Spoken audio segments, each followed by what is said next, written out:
at dawn, and in the heartland of the Taliban, Royal Marines are poised for a risky patrol. In their sights, the village of Zumbulay, where Taliban gunmen have roamed freely for months. Yeah, and that's where you're going to have to head first, and then we'll have to crawl on the ground over. But as they move in, an ominous sign. The villagers move out.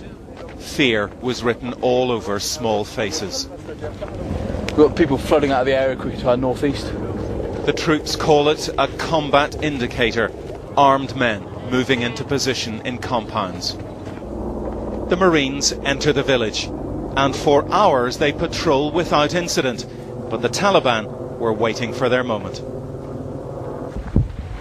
It came when we and the Marines were in open ground, their gunfire very close.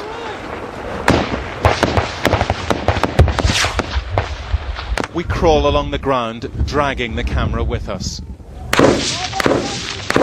There are 10 of us, exposed to the Taliban fire, the Marines desperately trying to find the firing points.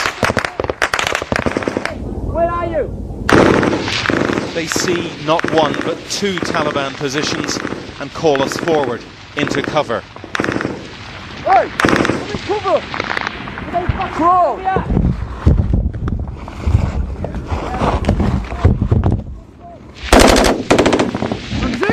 Taliban grenades fly overhead, but by now their positions are under intense fire. Back in!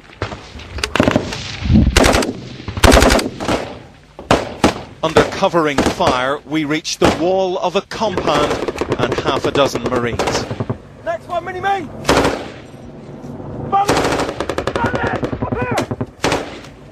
They catch glimpses of their attackers and begin firing mortars. Often the Taliban will shoot and scoot. This time they stay put. Compound with the red scarf on it! Yeah. Yeah, there! Well, the Taliban went in about 2 hours before springing their ambush. They're in 2 compounds just over there, and they're using heavy bursts of automatic fire and rocket-propelled grenades, 2 or 3 of which flew over our heads. But as you can see, the Marines here are firing back in kind. The compounds are 150 yards away, but what none of us knew was that the Taliban were in at least 12 other positions. Then the assault on the compounds, Marines running for their lives across the open, killing ground.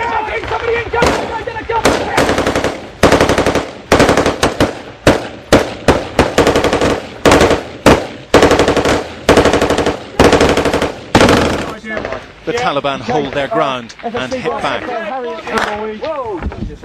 A second wave of men go in. Now the Taliban are out, retreating along deep irrigation ditches.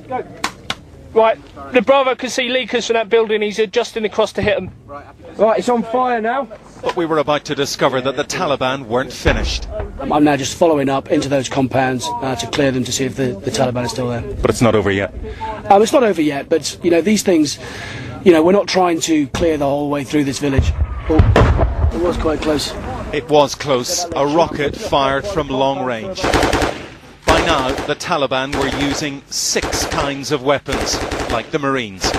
Old ammo liner. In Zumbulay's compounds, they find ammunition boxes, unused weapons, but little else.